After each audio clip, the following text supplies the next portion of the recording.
Olá, o nosso texto da meditação de hoje é o texto de 2 Coríntios, capítulo 5, os versos 14 e 15, e eu quero ler e acompanhe a leitura junto comigo. Diz assim a palavra do nosso Deus: Pois o amor de Cristo nos constrange, julgando nós isto: um morreu por todos, logo todos morreram. E ele morreu por todos, para que os que vivem não vivam mais para si mesmos, mas para aquele que por eles morreu e ressuscitou. Amém. Você certamente já ouviu falar no herói, na figura do herói. E o herói que nós conhecemos é aquele herói que, principalmente o herói dos anos 80, né, dos anos 70, 80, uma parte dos anos 90 também, era aquele herói que morre por uma causa, né, um herói que morre para salvar pessoas, ou por uma causa maior, ou ele se entrega, né, indo até a morte para salvar a mulher amada, ou por sua família, né? Esse arquétipo de herói é muito comum na cultura pop, né? Na cultura moderna nem tanto. Hoje nós vemos mais a figura do anti-herói, né? Mas esse é um outro papo, né? Esse é uma outra conversa. Mas o que a gente vê é isso. Mas nem sempre foi assim. No passado, por exemplo, os gregos, eles entendiam que o herói, ele não é aquele que morre por outros ou por uma causa nobre, mas o herói era o guerreiro. O herói é aquele homem, né, bravo nas batalhas, aquele que matava muitos homens, né, no campo de batalha. Ele era conhecido pelos seus feitos de guerra, né, pelas suas matanças ou pela sua estratégia de guerra e o seu desempenho no campo de batalha. Essa era a figura do herói. A figura talvez mais conhecida aí seja Aquiles, né?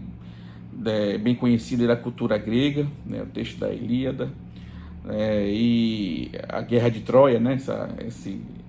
Essa narrativa aí muito bem conhecida, né? Até mesmo por aqueles que não são estudiosos da literatura antiga, mas são fatos conhecidos, aliás, são fatos da literatura, né, conhecidos, né, por muitos de nós.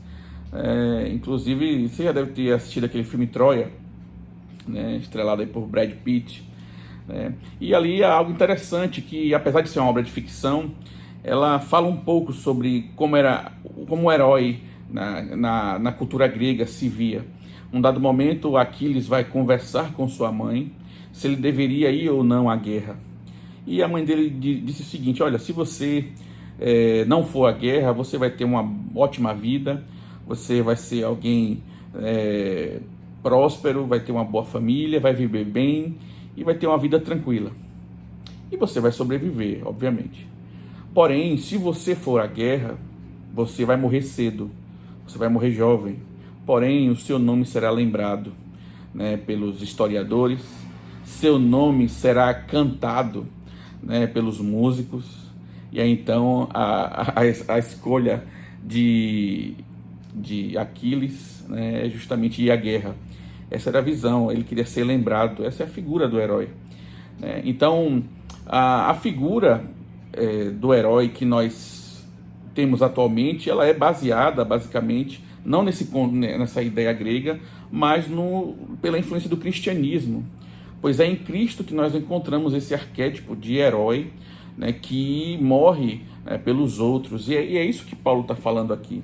Ele diz: pois o amor de Cristo nos constrange, julgando nós isto, um morreu por todos, logo todos morreram. Meus irmãos, o amor de Cristo é de fato constrangedor, porque é alguém que não morreu pensando em colocar o seu nome na história, ainda que isso tenha acontecido, mas não foi essa a intenção de Cristo.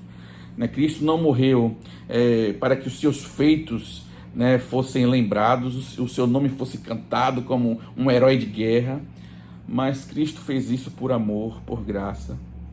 E é isso que justamente nos constrange, porque nós somos egoístas. Quantos de nós não tomamos atitudes benéficas e às vezes dizemos, não, fizemos o bem, mas na verdade não era o bem que nós queremos.